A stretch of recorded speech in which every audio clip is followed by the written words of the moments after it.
Welcome to Healing the Tigress, a podcast of conversations and stories on Asian American Pacific Islander maternal mental health. We are your hosts. I'm Peggy, a perinatal mental health therapist. And I'm Jasmine, a clinical pharmacist who is perinatal mental health certified. Both of us are Taiwanese American mothers who have lived experiences of postpartum depression and anxiety. It felt like we didn't see anyone who looked like us also struggling with their mental health in new motherhood.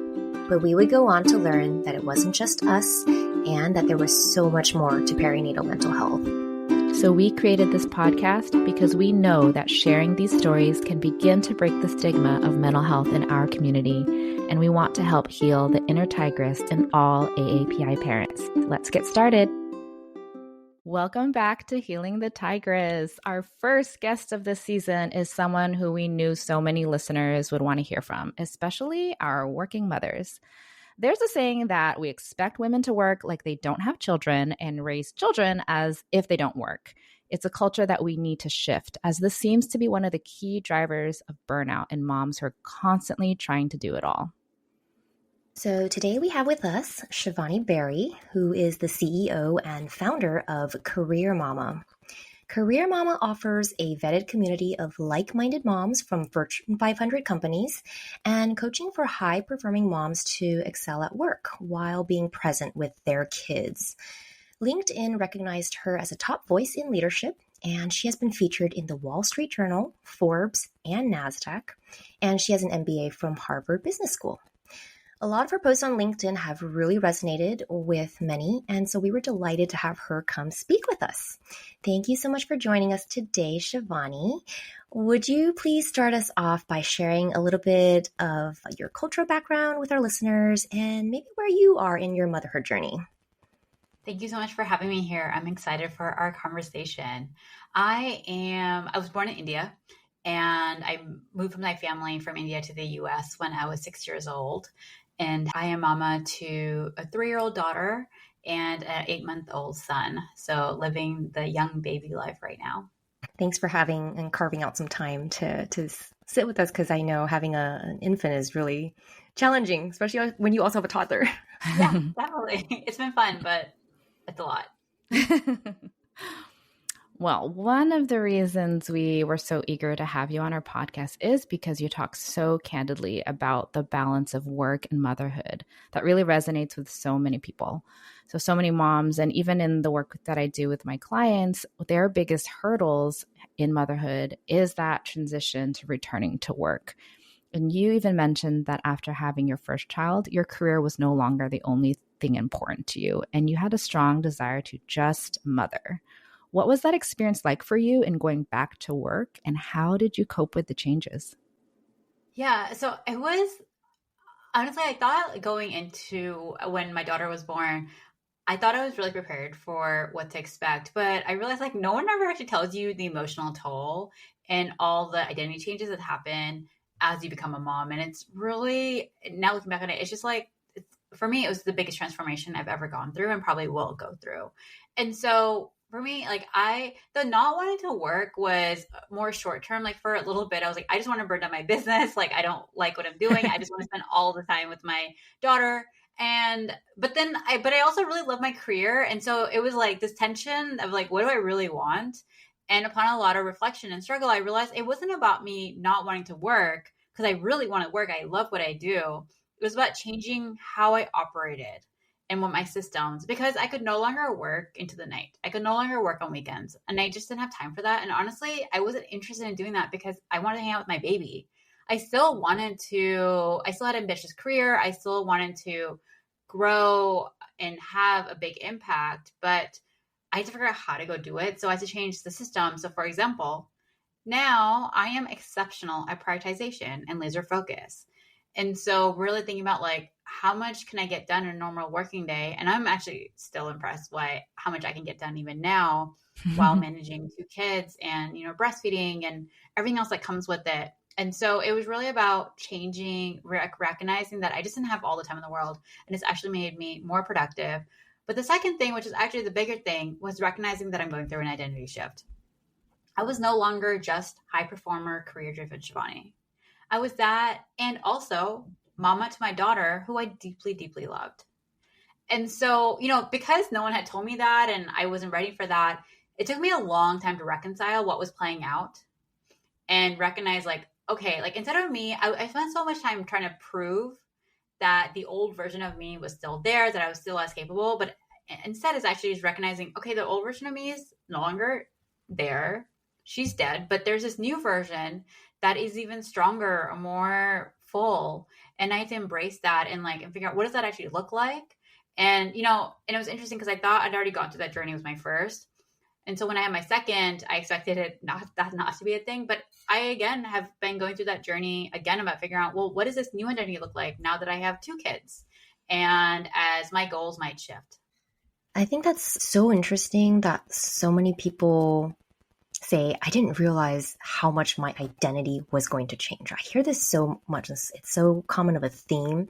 And for some people, I think it hits a lot harder to the point that they're grieving that loss of their old identity so badly. Like for me, I think that really drove me into depression because I was just like, what is my life? Like, who am I? Right. And so I'm glad you were able to really hold on to that concept and kind of go forward with it. And, you also talked a little bit about your second child having a different experience with your second. And in our pre-interview, you also shared that during your second pregnancy, you actually felt a little bit burnt out. And then recently, you shared after having your child that, there was this story about nearly dying from sepsis, 2 days postpartum. So how did that pregnancy and postpartum experience impact your mental health and emotional recovery? Did it change how you thought about maternal mental health? 100%. I feel like, to be honest, before that, I discounted it and the importance of it. And because I was fortunate, one, growing up in an Asian household, we don't really talk about mental health issues. It's considered taboo and something that it just isn't given that much importance. And 2, with my first baby, I had, fortunately, a very smooth pregnancy and transition. And yeah, it was really hard, but it wasn't to the level that it was with my second pregnancy. And so I can speak to both things. First, the burnout during second pregnancy, and then the near-death experience at childbirth. So the first, around the second pregnancy, when I found out that we were pregnant, I was so excited and so grateful. And I also was like, okay, this is happening in the background. I'm going to put it in the back burner and keep at the same pace of work without actually realizing I'm growing a human being. I am also chasing after a toddler. And so within a few weeks, I reached a breaking point. I was just so drained. I ended up crying on in the morning of my daughter's second birthday party, which should have been a really happy moment. Things were good. We were pregnant, work was going well. It's her birthday. We had family around. And that really pushed me to be like, whoa, what is happening? And especially because I am someone who's so used to powering through things, no matter what you threw at me at work and life, I could just figure it out. And this was the first time in my life where it's I can't just figure it out. I have to change how I'm operating. And I need to make changes quickly because I need to be healthy for my growing baby and for my daughter. And so I ended up dropping some dream projects at work. I focused on my health and some really critical priorities at work while also being present at home. And what was surprising to me, and it felt very counterintuitive, that actually that sharp focus actually led to more success than I ever had before. And the other big learning for me, and it just showed me the value of prioritization and focus, especially for high performing moms, which so many of us are, can just change so much. And then the other big learning for me was I was so good at being a mama bear for everybody else, but I couldn't slow down and shift things because of my own health impact. The reason why I shifted things was because, I can't hurt my baby. I want to make sure my daughter is well taken care of. And so it was a really big wake up call. I shouldn't be reaching that point of burnout to prioritize me. And now I listen to my body so much more for when I need to slow down. It's still a work in practice, but it's something that's really shifted for me. And then and that actually ended up having a big impact when I had my second child. And so he he was born through natural delivery. Everything went smoothly. The doctor said we could go home a day later. Both me and him seemed really healthy. And so we did go home. He, and the day we got home, it was Thanksgiving. We had dinner with our families. It was really nice. He got to meet our daughter. It was like a really sweet moment. I was sitting at dinner and I still vividly remember this. I just started feeling not good. I was like tired, nothing specific, but I just brushed it aside because I was like, I just gave birth, no meds. It's just like my body just gone through a lot. I just spent the last 10 months being pregnant. And so okay. And then that night I started getting a low grade fever, called the doctor. They're like, okay, take some Tylenol. Let's just like keep an eye on it. But no one was really concerned. And I wasn't either. And that morning I woke up and I still wasn't feeling good. Again, nothing major. I started having some diarrhea but something in my body just told me like something is off. And that was me trusting my body. And that's a moment I'm now very proud of because in the moment it would have been so easy for me to just like power through it and brush it aside because I had a 2-day-old here. I had I had a child, like a toddler that we had to look after. And I wasn't trying to go back to the hospital, but something I was like, okay, let's just go check it out. And so I was fortunate in that moment. Also, we had both my parents, my partner's parents there. So I didn't have to worry about who's going to take care of the kids. The hospital was only 10 minutes away.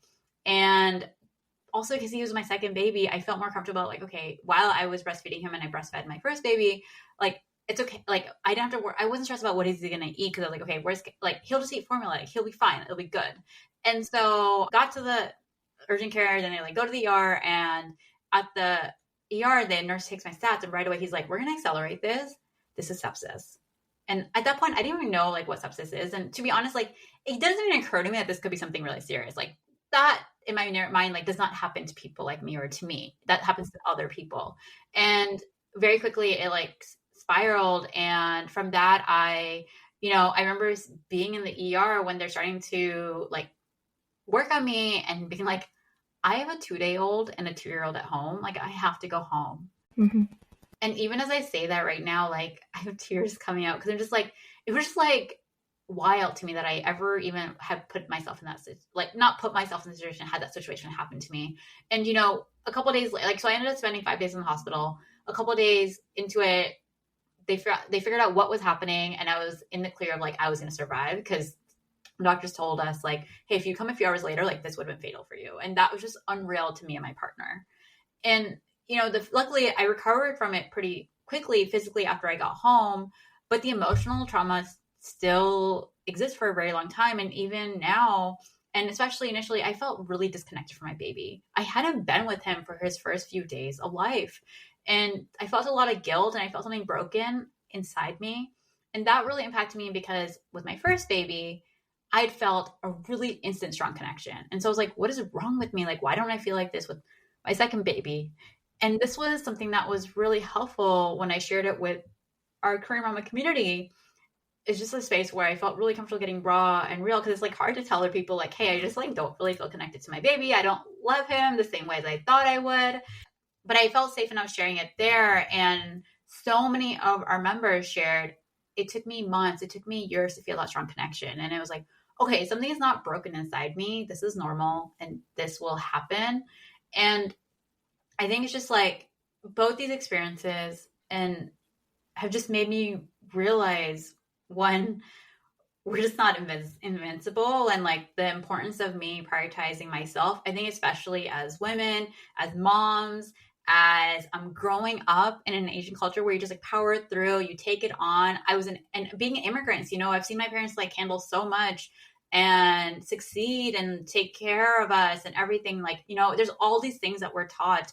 And one of the things that now is a big focus for me is like, yes, do all that, but also recognize my limits and also recognize when I do need more support, like mental support or just whatever needs to happen. And now I'm like, when I'm moments of stress, like really being mindful of like, okay, how could this be impacting me mentally, not just physically?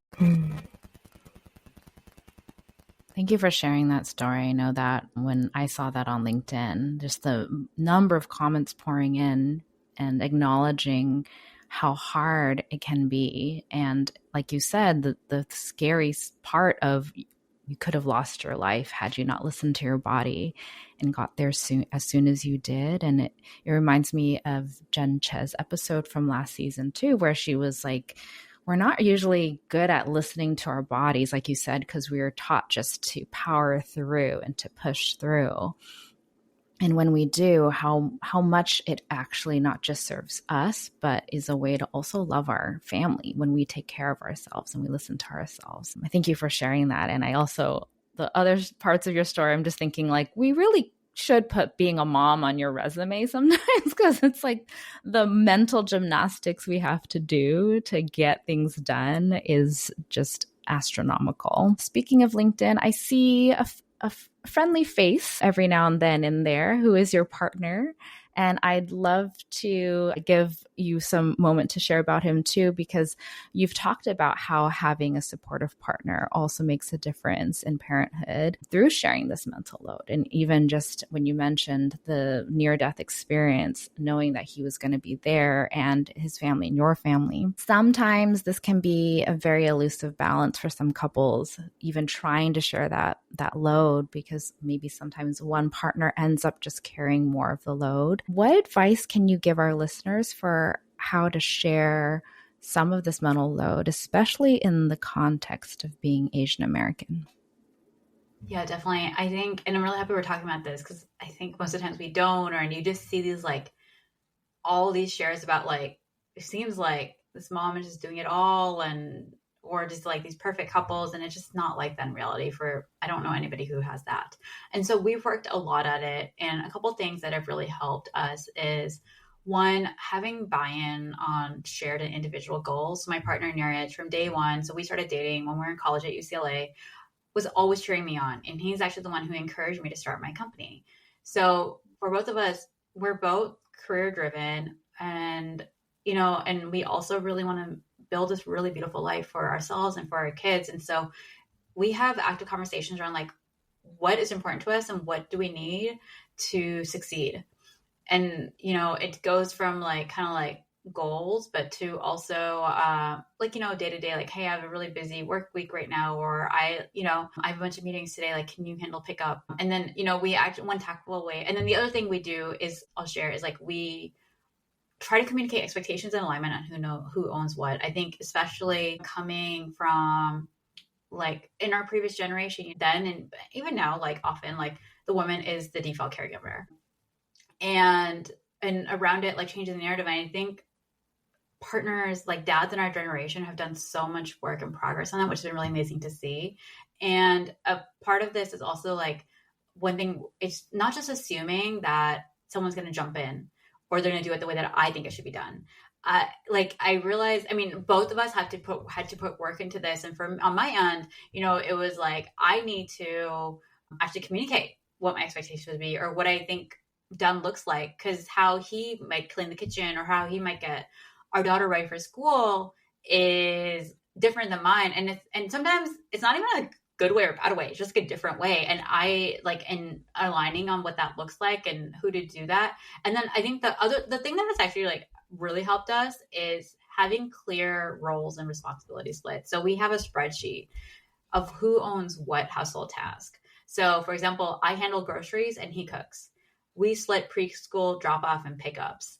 Because as someone who, I want to have a big career and I love to work, and I also really want to show up for my kids, and I just, then there's no way I can do it all. And I think that was also part of, me accepting that myself. I always thought from day one, like, we need to share the load, but I think sometimes I'm like, okay, let me just do it. Like, it's just easier. And it's like, no, that's just unsustainable.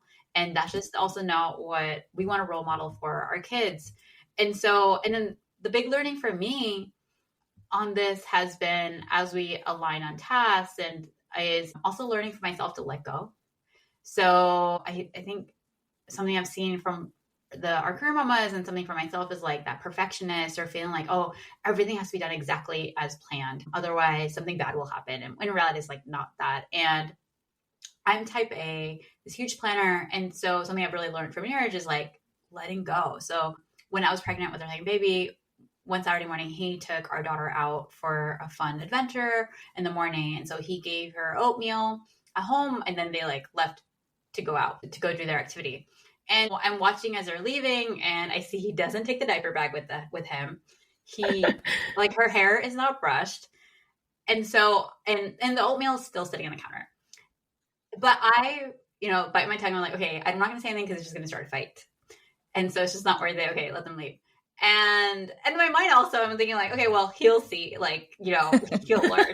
But like when they come back, like she had a blast. And it was just, and then, and he came home and he cleaned up after, and it was just like such a good learning for me around like just letting go. Like if I was in that situation, I would have planned for the night before, thought about, okay, what snacks do we need to pack? What's going to like happen? Like, and then I would have cleaned up beforehand. So it would have taken us like another 15, 20 minutes to get out the door.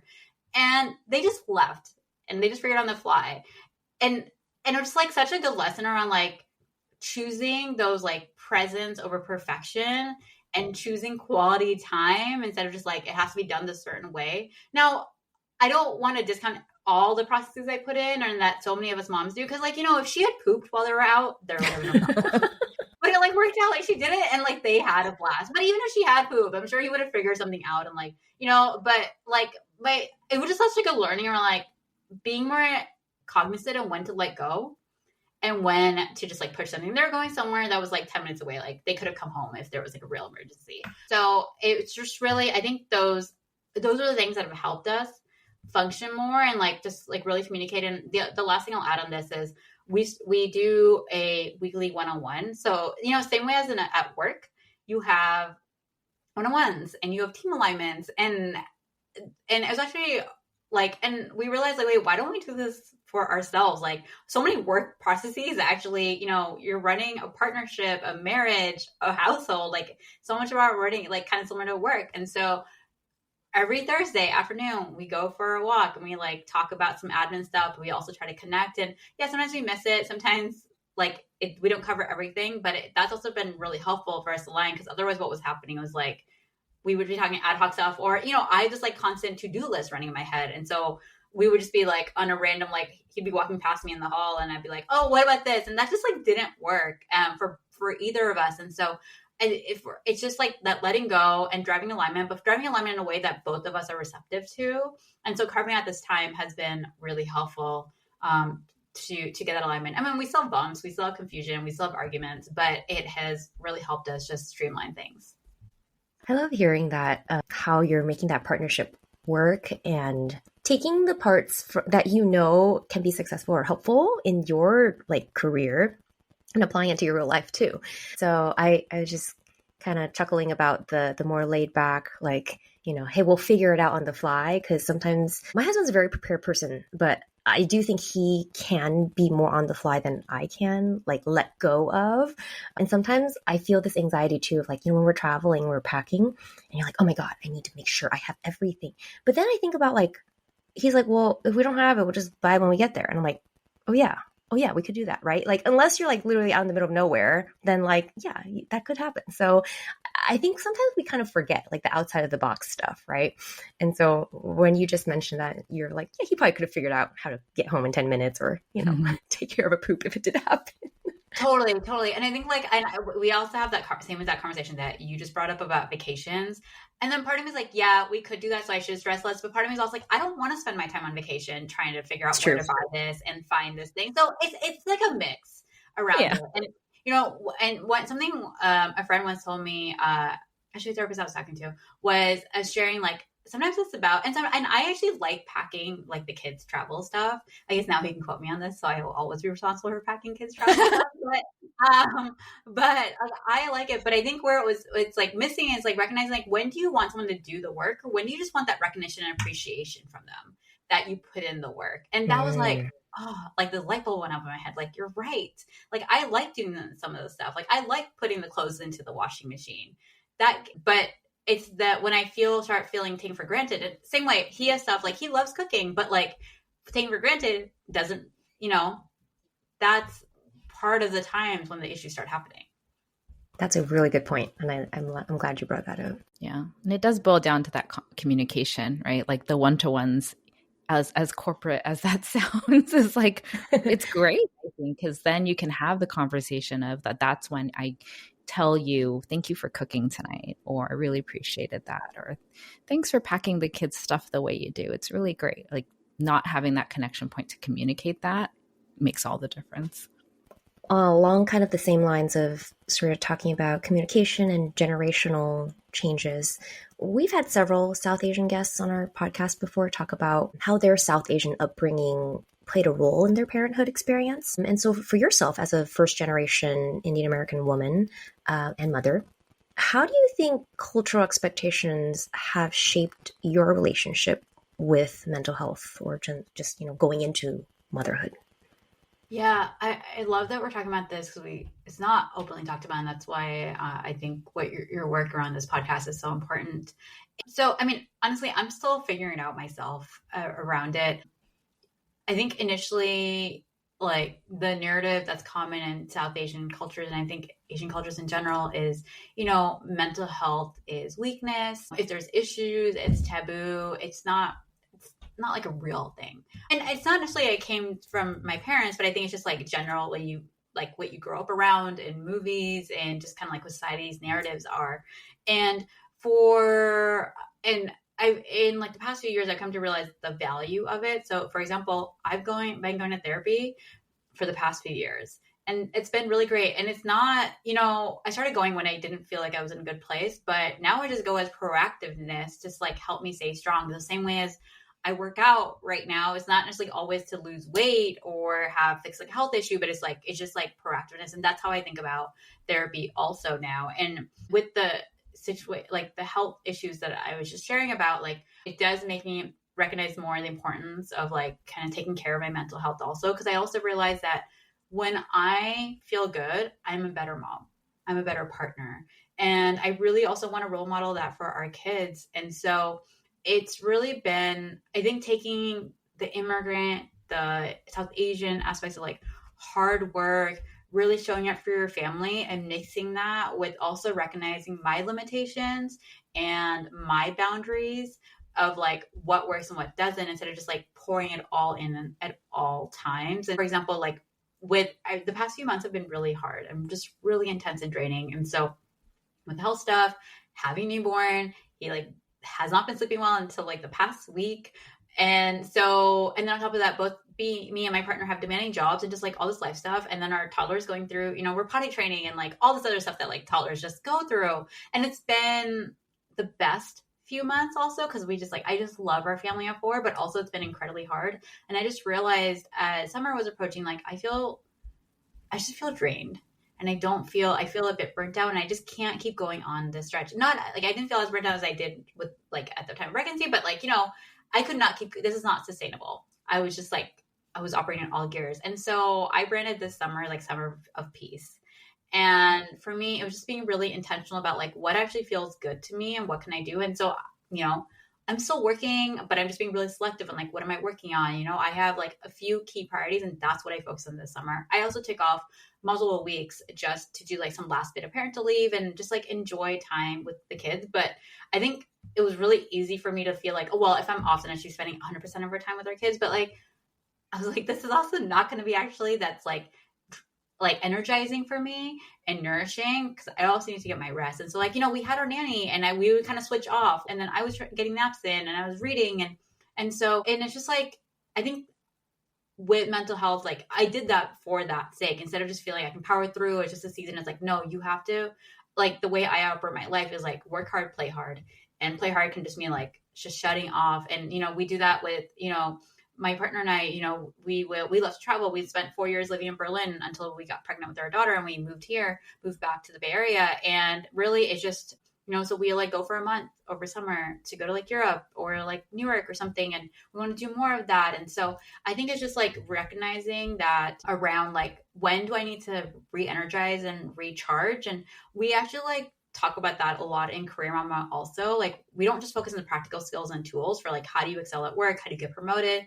But also the mindset shifts. Like, I think it's very common as moms, especially as high performing moms, to feel like they need to be perfect to get everything done. And then also feel like we have to prove something to ourselves, to society, to our families, to our coworkers, that like we can handle it all. And I'm still as capable as I was before I had my baby.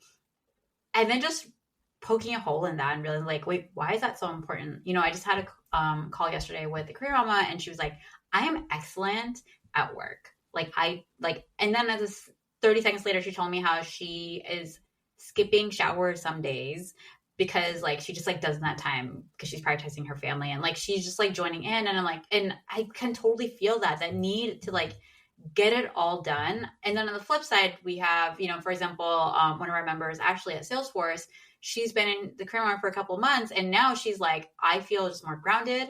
And she came in feeling really overwhelmed, and she's like, I feel more grounded, and that has given her more mental bandwidth to like take on more responsibility at work. So she raised her hand to take on to cover for a leader who's going out on paternity leave parental leave, and she would not have done that. She's like, I would not have done that before career mama. And so because she now has the tools, but also like the clarity and the mindset around like, how do you actually create space for them, recognizing that doesn't take away from your ability to show up for your family, that actually only adds more. And so those are some of the ways that I'm now shifting my perspective on what mental health looks like and why it's really a big priority, and trying to pass it down to our kids. Like even when my daughter's throwing a tantrum, it's not like, stop being so difficult. It's like, what's going on for you? And it can be challenging. Like it requires a lot of patience, but like, I want to instill in my kids to be able to like recognize, like, I'm feeling sad. I'm feeling this, like, let's talk about it. Let's create space for it. And like still setting boundaries, but normalizing that conversation. I feel like more spaces and places need to be run by moms at this point. Like just like even everything you're sharing about your career mama members, I'm like, these sound like amazing women who should be making all of the decisions in the world right now. They're the sharpest people I know. I agree. I mean, that like when I said earlier, like we should be putting like being a mother on your resume, because it really is so life-changing. And you've opened up before on LinkedIn as well about how becoming a mother changed not just your day-to-day life, but the way you lead. And just hearing you talk, I'm just like, oh, I can think of a few of my own clients who are like, oh, you would be such a great mentor for them. Can you share a moment from early motherhood that really reshaped your perspective as a leader? Yeah, I mean, I think I've become much more empathetic. I mean, there's like a lot of things I've like grown as a leader and a person, and like prioritization is one of the other stuff I talked about before. But I think a big one is empathy.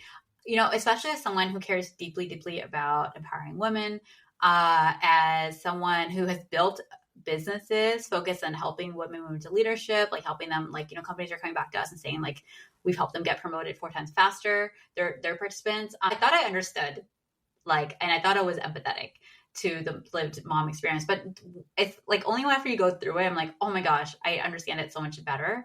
And for example, when my daughter got sick and I was trying to work while having a sick child, and it sounds kind of like, well, why don't you just, give them an iPad or like just give them something and distract them. And like, one, we don't do devices, but two, more importantly, it's just like, you can't just give them a coloring book because they're going to want it. They're going to want you. They're going to want your attention, and they're like crawling all over you. And you can't just like do that. And understanding like also the mental toll that's taking on you in that moment. Cause you're like, you want to be there for them. You feel bad they're sick. You're trying to get work done and you don't want to drop the ball at work. You don't want to let down your colleagues. You're probably starting to get sick at the same time. No one's sleeping. So it's just like all these things that I didn't fully take into consideration. Like, I think also like, when my parent colleagues, before I became a mom, would come in and like kind of like share like how like their child isn't sleeping through the night. In my mind, I'd be like, well, why don't you just sleep train them? And now I'm like, okay, I mean, I'm a huge fan of sleep training, but like, I recognize that like, but it's not for everyone. But also like, if you do want to do sleep training, it's not always an option. Or maybe it doesn't work. Like our 8-month-old baby is on the small side. And so we couldn't sleep train him through the night until last week. And I literally just like almost cried in my doctor's office because I was like, yes, I get like more sleep back. But it just made me more empathetic to recognize, and like, even, it could be parents, it could be something else that's happening in someone's life, but like, just like really understanding where they're coming from and trying to be less judgmental around it, and just like coming from curiosity and like trusting people, like more if they're like, I can't do this, or I'm going to do it this way. It's like, okay, let's just figure out how to do this work in a way that supports everybody. And of course, it's not always possible. And I think it's really going to get tested with the return to office move that's happening right now, for especially impacting caregivers and other people who have like, more unique situations. But I think that empathy piece has been a really big learning for me. Yeah, and I think that working from home piece was kind of that silver lining of the pandemic, to be able to have that luxury. But at the same time, working from home and having your kids at home still doesn't work. It just still doesn't work. Like you can't, it's hard. It's way too hard. You can't really put your all into work or caregiving. So you're kind of just like half doing both. And so it sounds like your company, Career Mama, was born out of this unique pressure that high achieving moms face. What do you feel like you see? Like, what kinds of mental health challenges do you see these ambitious moms struggling with the most? And how can we better support them? Yeah. So I host like a women's leadership program where our mission is to elevate 1 million women into leadership. And it's like a 6-week online course. And in there, really equipping them with skills like move and excel as leaders.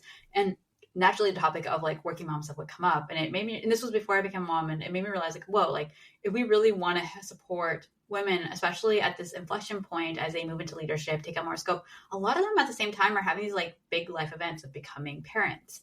And at the same time, then I became a mom, and I was like, this is so isolating. As someone who is very career driven, ambitious, it was really hard for me to find other moms who were the same way. Like there's stay-at-home moms, there's people who like maybe are like really into their career, maybe not as being present as much for their kids and as I want. And everyone can make their own decision. It's not like a judgment on that, but it's just like I didn't feel supported and seen, and it made me feel very alone. And that's why I started Career Mama, because I was like, I want to create a community of other high performing moms that in itself is so empowering when you can like talk to other women who have similar goals and ambitions as you. You don't have to explain why you want to go on this work trip because it'll be good for your promotion. You don't have to explain why you're taking on that extra project. And you also don't have to explain about like why you want to get home in time for bedtime. Like if people just get it and they can just like help you work through the challenges. And at the same time, I was like, but also like just like talking about it is not like the only solution. So like we added in coaching and resources and workshops around it. And so I think really, and from that, what I've seen come up is the need for like the perfectionism around like, I need to do it all, and like the need to prove to ourselves. And I think it's recognizing like, people talk about like mom guilt all the time. And and if you actually look underneath it, it's less about like the underlying emotion around that is shame that, and worry that I'm not going to be able to like take care of my child in the best way possible, worry that I'm going to miss out on these like special moments with my kids, worry that I'm not a good mom. And I think that all, if it compounds, people get burnout, it can lead to like other mental illnesses, like all this stuff. And so it's just, and then there's just like this mental load that we carry all the time. And here we touched upon a little bit, just like that constant to-do list. Even as I'm talking right now, I'm like, okay, like, did the baby eat right now? Like all the stuff that's running through my mind. And like, we're so good at multitasking around it, but it is also at the same time so draining. And studies show that it's like, it's so, so draining. And so I think it's just like all these things that we have running through our heads, all these pressures that we're feeling. Society just like hasn't set up women to excel in this. And there's not enough support around it to create that. It is that lie that you can do it all. And I think about Ali Wong. It's like, I don't want to lean in. I want to lie down. Yeah, exactly. And I love that you brought that up, because it's like, I don't believe you can do it all at once. And it's a myth. I hate the term super mom. It's a myth. Like, why do we have to be super moms? I'm always about like intentional trade-offs. If you're trying to do it all, you're dropping the ball on something, and it's definitely your health, and it's probably a lot of other stuff. Instead, like, why don't you intentionally trade off, and like, what are your priorities? Like for me, I operate very much now as like, okay, what are my top 3 priorities? And like, if something doesn't fall within that, I'm probably not going to do it.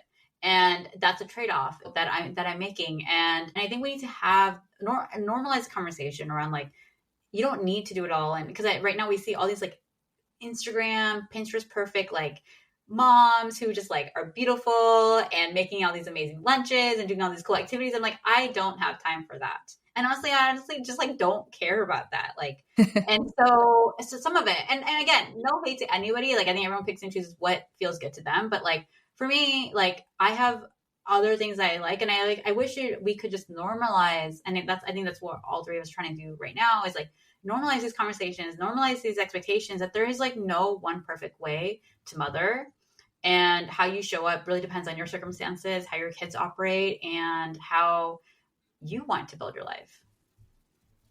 Perfect segue into my next question, because you had a LinkedIn post about how leadership does not equal perfection. And it was your story about the messy mornings. You were vomited on, you were missing sleep, you put your phone in the washing machine.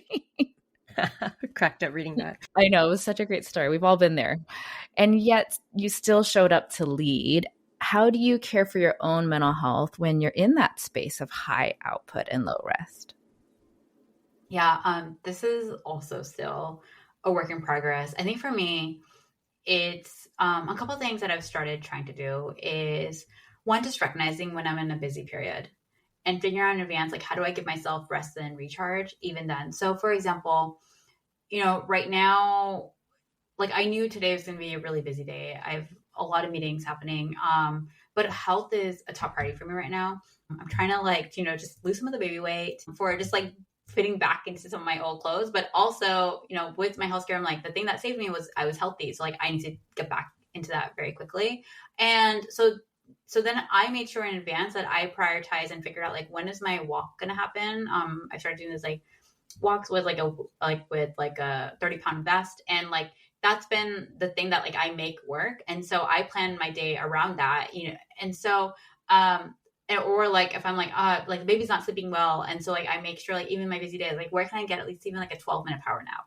And so trying, and it doesn't work out perfectly. There's obviously days like it doesn't happen, but like just being more intentional. Whereas earlier I used to just like power through it and be like, okay, it's just thing is busy. Like I did investment banking. I was like an analyst like, right out of college. I was working until like 3 a.m. like all nighters, and it's like my body can't handle that anymore. And I also don't want to do that anymore. And I have kids, and I like want to be present for them. So it's just like understanding what my limitations are around it. I think the other thing that's been helpful in these kind of really busy moments is having my therapy appointment set up, is because if you cancel within 24 hours, I'm going to get charged anyways for it. So I hate wasting money, as I'm sure basically all listeners here do. So like, it just creates like really nice accountability. And then at the same time, it's a really nice sounding board, just like what's going on and helping me. Because in the moments, especially, I feel like I have to do it all.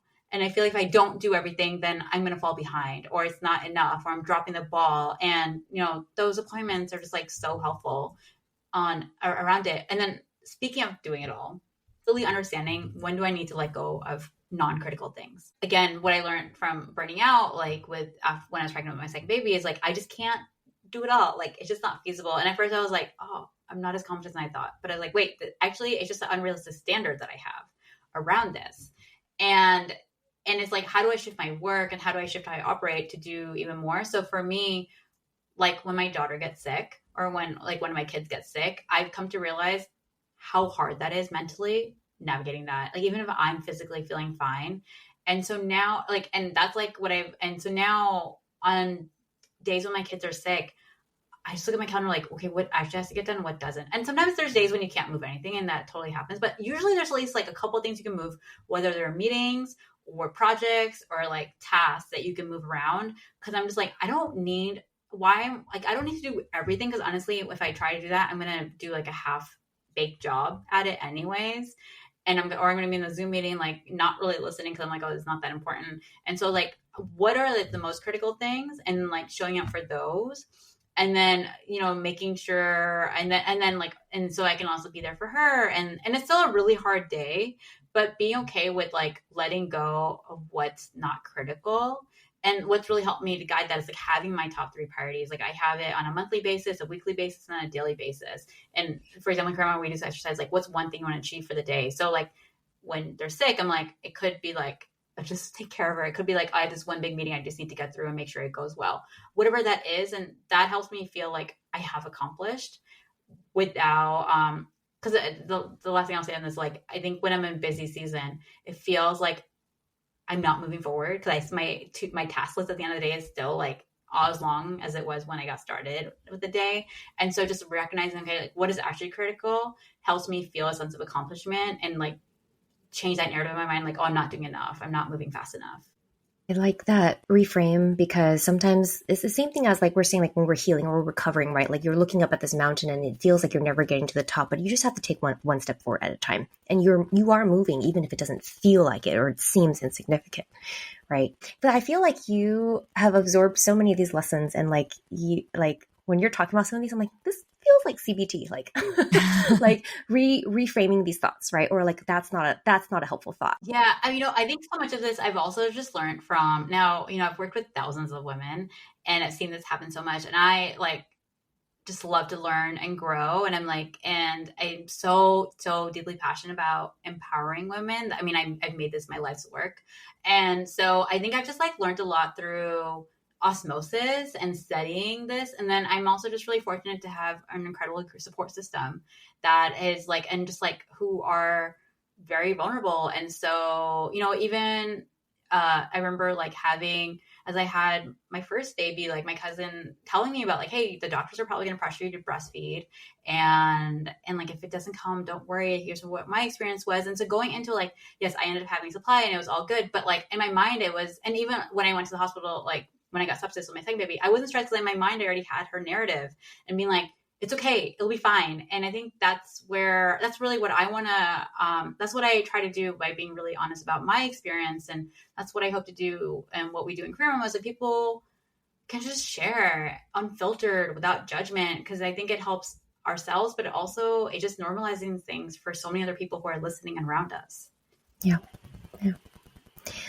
Well, to end our episodes, we usually ask our guests to sort of reflect back on maybe one of the hardest moments in this journey. It doesn't have to be during the motherhood journey, but just like a moment in time in your life where you felt like, man, this is like so hard and things are like so rough and it's almost hard to see through the end of the tunnel. And what would current day Shivani go back and tell herself in the past in this hard moment in the spirit of healing the inner tigress? What would you go back and tell her? I love this. I think I just tell myself not to be so hard on myself. One of my friends told me when my daughter was like a few months old, like I didn't feel like I was like performing at the level I could. And she was like, your standard of good is 10x better than like anybody else's. So what, if you think you're performing average, you're still performing better than like most other people. And it was just like, I was like, oh yeah. And so and I say that like, and you can sanity check it with like what is like the feedback you're getting from around people, and I think that's why like having my priorities and having like a clear like what does good look like, even if it's like stuff at home, has been really helpful. Like even I said I'm doing my summer of peace, and I'm like, oh, was I really like, did I accomplish it? Was I present with my kids? And I'm like, yeah, we've been doing Friday adventures like consistently. There's been so many times when I've left my phone like out of the room and like hung out with them, and I've been napping. So it's just like, don't be so hard on myself and just recognize like the progress I have made, because I have such high standards for myself. Thank you, Shivani, for being our first guest of season 3. Where can our listeners find more of you, more of Career Mama? How can they get in touch with you? How do we let you be a resource for our listeners? Yeah, I would love to stay in touch. You can find Career Mama at careermama.com. And so we have a newsletter, and you can learn more about our membership, community, and coaching that we offer. Or you can find me on LinkedIn, connect with me on LinkedIn. That's great. Again, thank you for your time. And I know you have so many busy things, and I'm really excited and honored and grateful that we were one of the things you allowed into your space and time. So thank you so much for your time today. Thank you so much for having me. I'm honored to be your first guest of the season. We want to thank you deeply for tuning into this episode of Healing the Tigress. The more we share these stories, the more we can help our AAPI mothers and partners. If you enjoyed this episode and our mission, you can help us out in the following ways. Follow our show wherever you get your podcasts. Leave us a rating and/or a review, and share our podcast with a friend. We also encourage you to follow us on Instagram at Healing the Tigress. where we hope to build a community of healing tigresses and give you updates on what's coming. And if you want more bonus episodes, please check out our show notes for how to subscribe to our exclusive content. Or you can also head over to our Buzzsprout page at healingthetigress.buzzsprout.com. We are not for profit. We are here to help our community, but any support you give us is so deeply appreciated. Above all, thank you from the bottom of our hearts for being here. Healing the Tigress is produced and edited by Peggy and Jasmine. Music for this show is remixed by Dr. Tony Huynh of Tony Mixes. Our intro music is a cover of You and Me by Z Avi, played by our co-host Peggy. Our outro music is a cover of Green Island Serenade, played by Jasmine's sister. Cover art design is by Dr. Angela Chung.